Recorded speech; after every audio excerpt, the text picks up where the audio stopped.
በሰዎች መካከል እየኖርክ ብዙ ጓደኞች እያሉ ወይም ሁልጊዜ ከቤተሰብ ጋር እየተጫወትክ በውስጥ ግን ከፍተኛ የብቸኝነት ስሜት ተሰምቶ ያውቃል?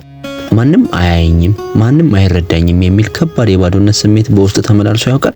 ብዙዎቻችን ብቸኝነት ማለት ብቻችንን ክፍል ውስጥ ዘግተን ወይም ሰዎች ርቆን ብቻ የሚመጣ ስሜት ይመስለናል።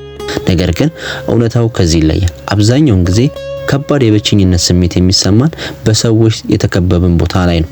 በስራ ቦታችን፣ በራሳችን ትዳርና የፍቅር ግንኙነት ውስጥ እያለን። ዛሬ በቪዲዮአችን በሰዎች መካከል እየኖርን እንኳን ይህንን የውስጥ ባዶነትና የብቸኝነት ስሜት እንዲሰማን የሚያደርጉ 10 ጥልቅ የስነ ልቦና ምልክቶችና መፍትሄዎችን በሰፊው እንመለከታለን። እስከ መጨረሻው አብራችሁን ቆዩ። እንኳን ወደዚህ ቻናል በደህና መጣችሁ። ዛሬ የምናየው ይዘት የውስጥ ስሜታችሁን በትክክል እንድትረዱና የህሊና ሰላም እንድታገኙ በአካባቢያችሁ ጋር ጥልቅ ግንኙነት እንድትፈጥሩ የሚያግዝ ወሳኝ የህይወት ትምህርት ነው። ለቻናሉ አዲስ ከሆናችሁ አሁን ሰብስክራይብ በማድረግ የቻናሉ ቤተሰብ ይሁኑ። አሁን በቀጥታ ወደ 10 ምልክቶች እንለፍ። ቁጥር 1 እውነተኛ ማንነትን አለማሳየት። ሰዎች እንዲወዱ ወይም እንዲቀበሉ በማሰብ እውነተኛ ማንነትን ደብቀ ሌላ ሰው ለመምሰል ስትሞክር የብቸኝነት ስሜት ይሰማል። የምታስበውን የምትወደውንና የምታምነውን ደብቀ ሰዎች ለማስደሰት ብቻ ስትኖር ሰዎች የሚወዱት የሚያወሩትም ካንተ ጋር ሳይሆን ከለበስከው ጭንብል ጋር ነው። ይሄ በውስጥ ሰዎች የሚያውቁት እውነተኛ ማንነት አይደለም የሚል ከባድ የብቸኝነት ስሜት ይፈጥራል። ቁጥር 2 ጥልቅ ያልሆነ ማህበራዊ ግንኙነት። በዙሪያ በሺህ የሚቆጠሩ ጓደኞች ወይም የምታውቃቸው ሰዎች ሊኖሩ ይችላሉ። ነገር ግን ከነሱ ጋር የምታረጋቸው ወሬዎች ሁሉ ውጫዊ ከሆኑ፣ ስለ ወሬ፣ ስለ ፊልም ወይም ስለ አለባበስ ብቻ የሚያወሩ ከሆነ የውስጥህን ስሜትህን፣ ፍርሃትህን፣ ውድቀትንና እልምህን የማታካፍለው ስብስብ መካከል መሆነ በራሱ ከባድ የብቸኝነት ስሜት ይፈጥራል። ቁጥር 3 ከራስ ጋር ተለያይተሃል። አንዴ ከራስ ፍላጎት፣ ስሜት፣ እሴት ጋር ስትራራቅ ከሌሎች ሰዎች ጋር መገናኘት ይከብዳል። የብቸኝነት ስሜት አብዛኛውን ጊዜ የሚጀምረው ከራሳችን ጋር ስንራራቅ ነው። ራስን የማታዳምጥ፣ የሚሰማን ስሜት የማትቀበልና ለራስ ጊዜ የማትሰጥ ከሆነ የትኛውን ቦታ ብትሄድ ባዶነትህ አብሮ ይጓዛል። ቁጥር 4 ያልተፈወሱ የኋላ ቁስሎች። በቀድሞ ህይወትህ በሰዎች መጎዳት፣ መከዳት፣ መታለል ወይም በልጅነት ትኩረት ማጣት አጋጥሞ ከሆነ አይምሮ ራስን ለመጠበቅ ሲል ድብቅ ግድግዳ ያጥራል።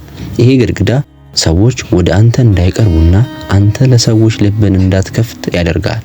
በውስጥ ራስን ከሰዎች አርቀ ብቸኝነት ጎጆ ውስጥ ትዘጋለህ።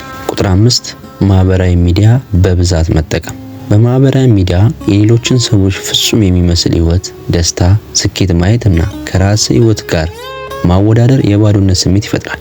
በስክሪን ላይ የሚያደርጉትን መስተጋብሮች፣ ላይኮች እና ኮሜንቶች እውነተኛ የሰው ልጅን የቅርብ ስሜት እቅፍና የፊት ለፊት ንግግር ሊተኩ አይችሉም። ቁጥር 6 ስሜትን የሚረዱ ሰዎች ማጣት። በዙሪያ ያሉ ሰዎች እንክብካቤ፣ ድጋፍ ስሜት የማይሰጡ ከሆነ፣ ሐሳብን ስታካፍላቸው የሚንቁ፣ የሚያፈዙ ወይም የማይረዱ ከሆነ ከነሱ ጋር መሆን ለብቸኝነት ትልቅ ምክንያት ይሆናል። በአካል አብረው ያሉ በስሜት አብረው የሌሉ ሰዎች የብቸኝነት ስሜትን ያባብሱባል። ቁጥር 7 ህይወት ላይ ትርጉምና ዓላማ መጥፋት። የምትኖርበት ግልጽ ዓላማ፣ ራዕይ ወይም ትርጉም በሌለ ጊዜ አይምሮ በባዶነት ይሞላል። ዓላማ ማጣት በራሱ በሰው ልጅ ላይ ከባድ ብቸኝነትና የደስታ ማጣት ስሜት ይፈጥራል። የምትነሳበት ጥልቅ ምክንያት ሲኖርህ ግን ከራስና ከራስ ጋር ጥልቅ ግንኙነት ትፈጥራለህ። ቁጥር 8 ራስን ከሌሎች ጋር ማወዳደር። ሁልጊዜ የሌሎችን ስኬት፣ ጓደኛ፣ የፍቅር ህይወት ወይም ደስታ ከራስ ጋር ስታወዳደር እኔ ብቸኛ ነኝ ወይም እኔ ጎዶሎ ነኝ የሚል የተሳሳተ ድምፅ አይምሮ ውስጥ ይፈጠራል። ማወዳደር የደስታና የአብሮነት ትልቅ ሌባ ነው። ቁጥር 9 ድጋፍ ለመጠየቅ መፍራት። እገዛ የሚያስፈልግ መሆኑን ወይም እንደተጎዳ ለሰዎች ማሳወቅ እንደ ድክመት አድርገህ የምታስብ ከሆነ ሁሉንም የህይወት ውጣ ውረድ ብቻን ለመሸከም ትገደዳለህ።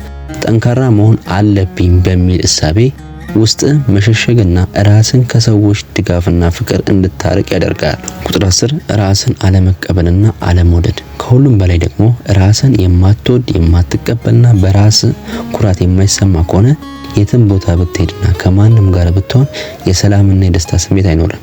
እውነተኛ አብሮነትና ሙላት የሚጀምረው ራስን በክፉም በደግም አቅፎ መቀበል ስትችል ነው። የብቸኝነት ስሜት ማለት በአንተ ላይ የተጣለ መርገም ሳይሆን አይምሮና መንፈስ የሚነግሩ መልእክት ነው። እሱም ከራሳችሁ ጋርና ከሌሎች ሰዎች ጋር ያላችሁን ግንኙነት ማስተካከል እንዳለባችሁ የሚጠቁም ደውል ነው። እውነተኛ ማንነት መቀበል ስትጀምር፣ ጭንብልን ስታወልቅና ጥልቅ ግንኙነት ለመስራት ስትደፍር ያ የውስጥ ባዶነት እያለቀ ይሄዳል። የዛሬ ቪዲዮ ይህን ይመስል ነበር። ከነዚህ 10 ምልክቶች ውስጥ በአሁኑ ሰዓት በብዛት ይገልጸኛል የምትል የትኛው ነው? ሐሳብን ኮሜንት ላይ አጋራኝ።